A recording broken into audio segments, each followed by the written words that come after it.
right now, your AI voice assistant is incredibly fast. Oh, lightning fast. Yeah, it can transcribe your words, translate them, and answer you in under 2 seconds. But try interrupting it. That's where it all falls apart. Exactly. Try clearing your throat or just saying, uh-huh, while it's talking. Suddenly, the whole illusion shatters. It stops dead, it gets completely confused, or it actually tries to answer your cough. Which is always a funny experience. It really is.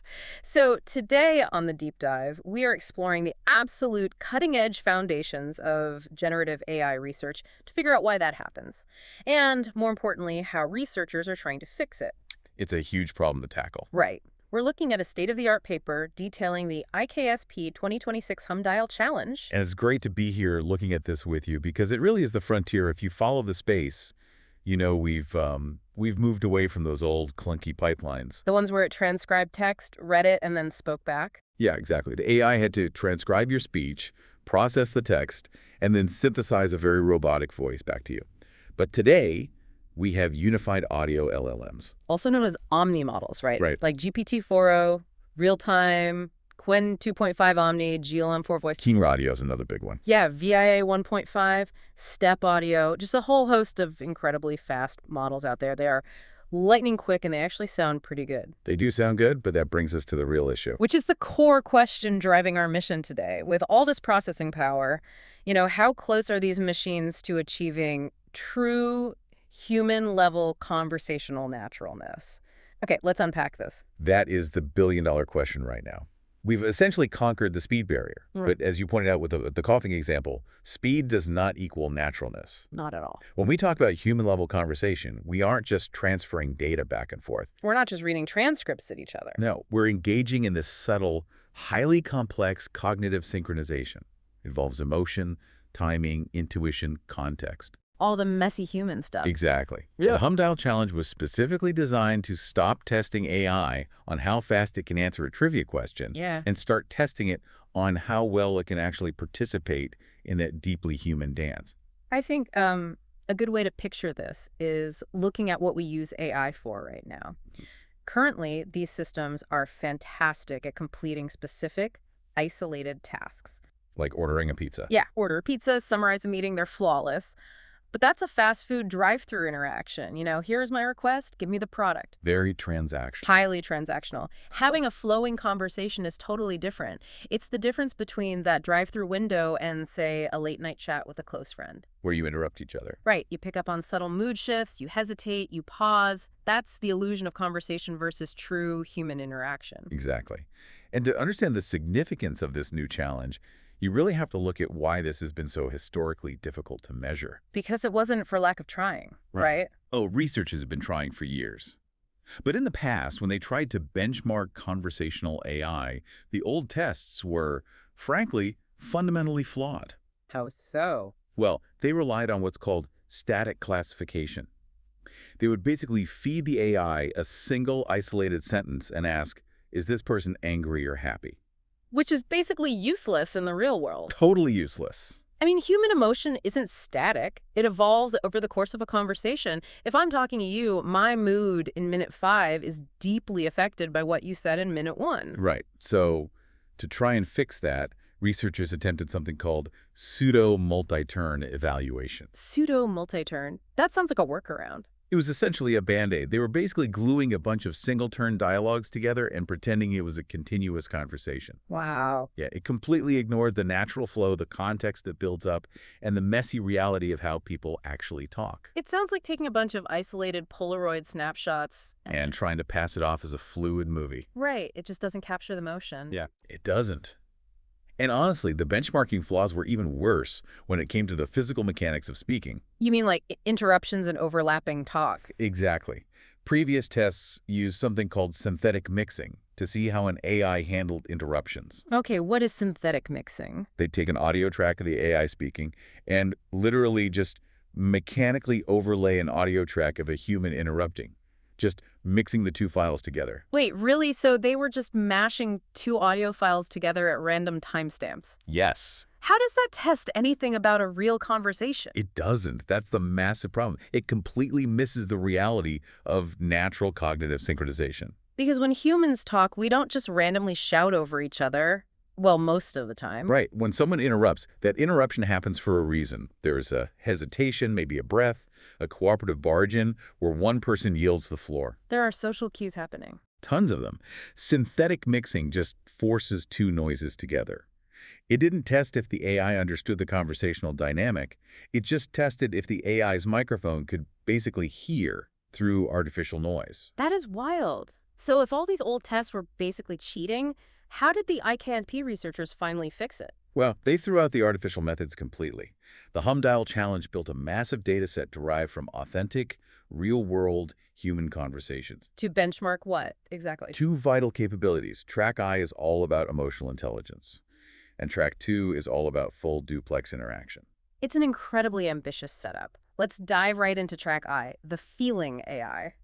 What's fascinating here is how they broke down the very concept of emotional intelligence into 3 distinct measurable tasks. Okay, lay them out for us. Task 1 is emotional trajectory detection. Trajectory, so not just a snapshot. Exactly. This isn't just asking how the user feels right now, it's tracking how your emotions change over a span of 3 to 5 conversational turns. Especially when things go wrong. Right. Especially when that trajectory gets disrupted by some kind of interference event. Give me an example of what that looks like in practice. Think about a customer service call. You start out optimistic, then you encounter a problem with your account and get frustrated. We've all been there. Oh, definitely. Then the rep finds a workaround, and you feel relieved. The AI must accurately map that entire emotional journey, not just the final state of relief. Okay, so it's tracking the emotional narrative. That makes sense for task 1. What's the next step? Task 2 is emotional reasoning. It takes that trajectory from task 1 and asks why. Why the emotion changed. Yes. The AI must find the underlying latent triggers that cause those emotional shifts. It assesses whether the system can perceive the implicit causal chains driving your state of mind. Let's make sure we're clear on that. A latent trigger is kind of like the hidden part of the iceberg, right? That's a good way to look at it. If I snap at you because my coffee is cold, the cold coffee is the trigger. But my underlying stress from a bad morning, that is the latent trigger. Yeah. The AI has to figure out the stress part. That's a perfect analogy. It has to understand the unspoken context. And then we get to task 3, which is empathy assessment. This is the big one. This is where the rubber meets the road. Once the AI understands the emotional trajectory and the latent reasons behind it, it must actually generate an empathetic response. Just in text. In both text and audio formats. Now, to build a test this complex, they couldn't just scrape random internet data. The setup they created is wild. It's extremely rigorous. They used a model called Gemini 2.5 Pro to generate coherent multi-turn user thought flows.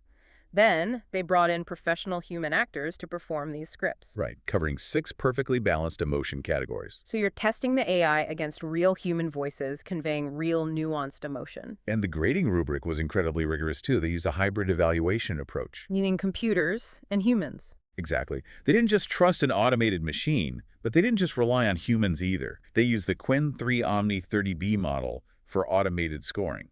And then combine that with a team of human evaluators, right?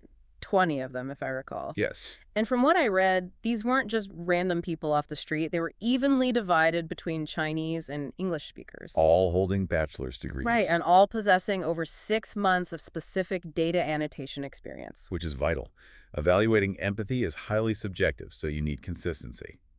These annotators were tasked with judging the emotional appropriateness and the audio naturalness of the AI's responses. Which makes the results a massive aha moment. It really was. Because the challenge had over 100 registered teams and yielded 15 valid final submissions. And when you look at the scoreboard, it's pretty revealing. Yeah, teams like TeleAI, who took first place overall on this track, and NJU Tencent Y, who ranked second, they achieved near-ceiling scores on Task 1 and Task 2. They were practically perfect. They were practically perfect at tracking the emotional trajectory and reasoning out the latent triggers.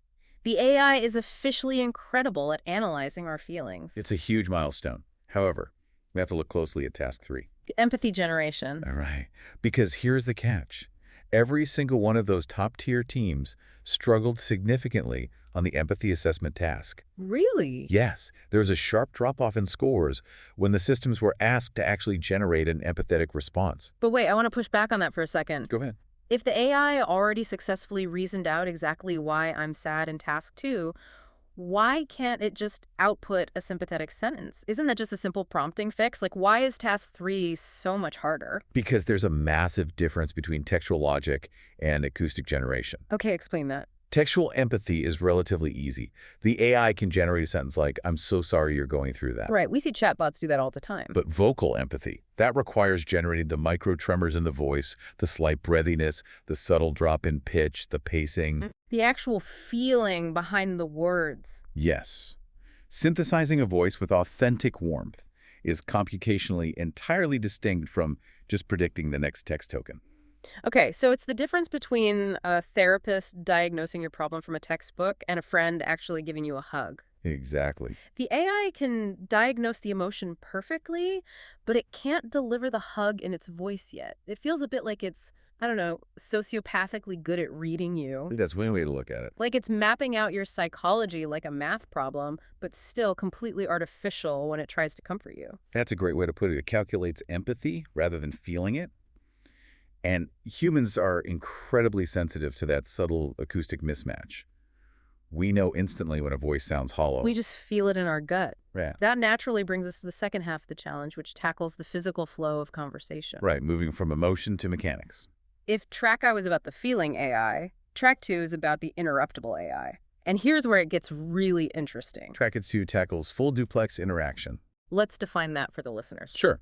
In telecommunications, full duplex means data can flow in both directions simultaneously. Both people talking and listening at once. Exactly. For an AI dialogue system, this means the model must make real-time decisions while concurrently listening and speaking. It can't just politely wait its turn. No, it has to process incoming audio while it is in the very middle of generating its own outgoing audio. And they divided this hurdle into two core scenarios: interruption and rejection.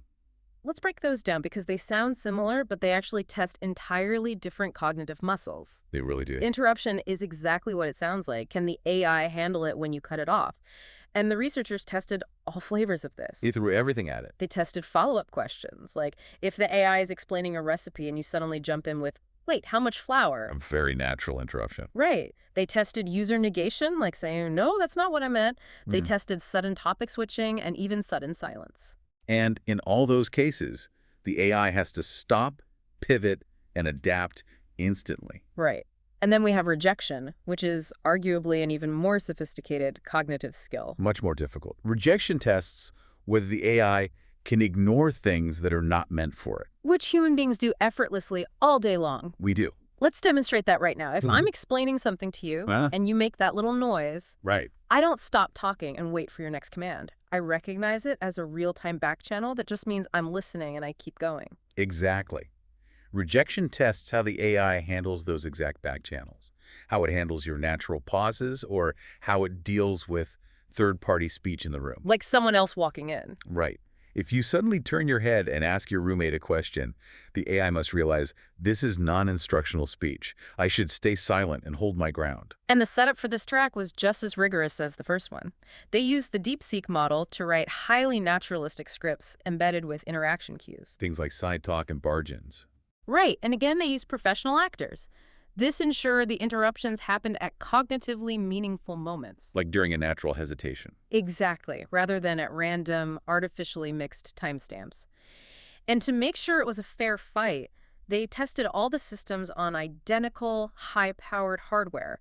The NVIDIA RTX A6000 GPUs, so no AI had a raw processing advantage. And the results here revealed a fascinating landscape of diverse strengths. They certainly did. A system named Bad Cats secured rank 2 overall, but it was the absolute best in the entire field at handling interruptions. It just dominated that metric. It had the highest success rate when the user actively tried to hijack the conversation. But it didn't win first place overall. No. The system that won first place was CookieS. Why did CookieS win? It took the crown because it managed to deliver the best possible trade-off between blazing fast speed and robust noise rejection. It achieved a remarkable 1.260-second delay time. Wow.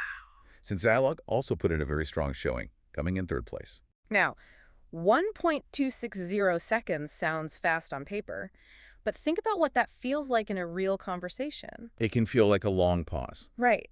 If we're arguing and I interrupt you and you just stare at me in silence for 1.2 seconds before responding, that feels like an eternity. It's definitely noticeable. It's amazing progress, but it still highlights the gap.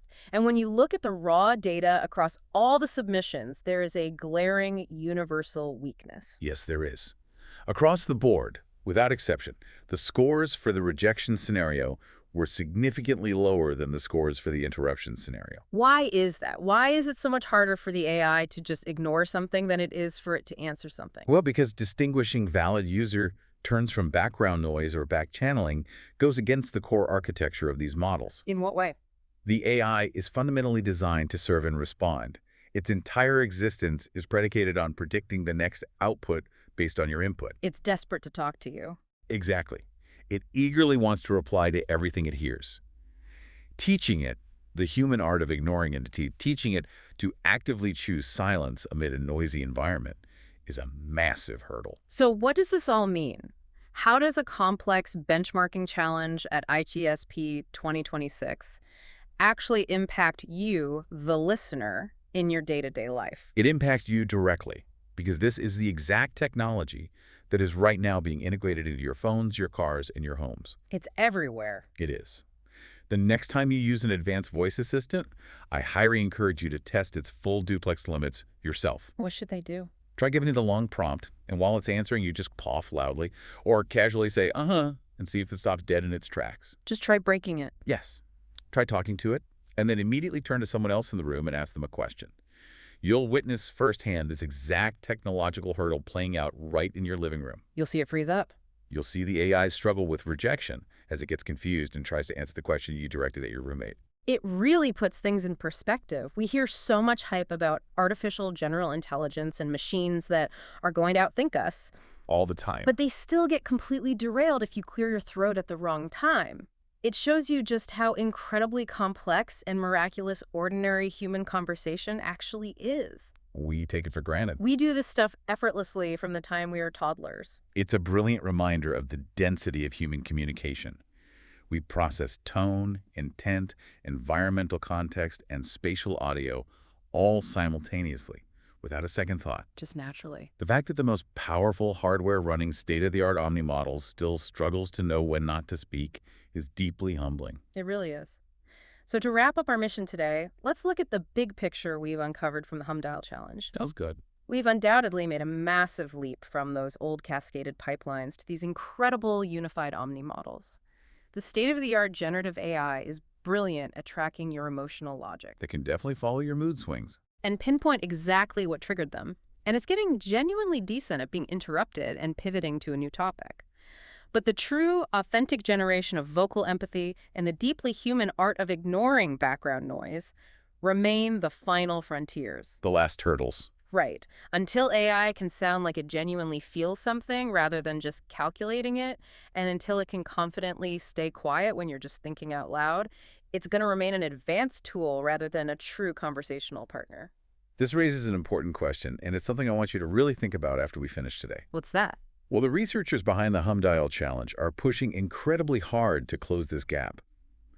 Given the pace of advancement, let's assume that in the near future, developers eventually perfect these benchmarks. Okay, assuming they figure it all out. Right. Imagine an AI that flawlessly mimics nuanced emotional empathy, one that never awkwardly interrupts you, seamlessly masters the ebb and flow of turn-taking, and perfectly ignores the dog barking in the background. A flawless conversationalist. Exactly. If that day arrives, will we eventually start to prefer conversing with machines over our fellow humans? Oh, wow. Simply because the AI becomes the perfect, infinitely patient, flawlessly empathetic conversational partner who never has a bad day of its own. That is a wild and slightly terrifying thought to leave on. A perfect conversation with a machine that's engineered to understand you better than you understand yourself. It's coming faster than we think. It really is. Thank you so much for joining us on this custom-tailored deep dive into the cutting edge of Gen AI research. We hope you walk away with a totally new perspective on the invisible magic of human conversation and the incredible engineering it takes to replicate it. Keep observing, keep testing the tech around you, and most importantly, keep questioning the world. We'll catch you next time.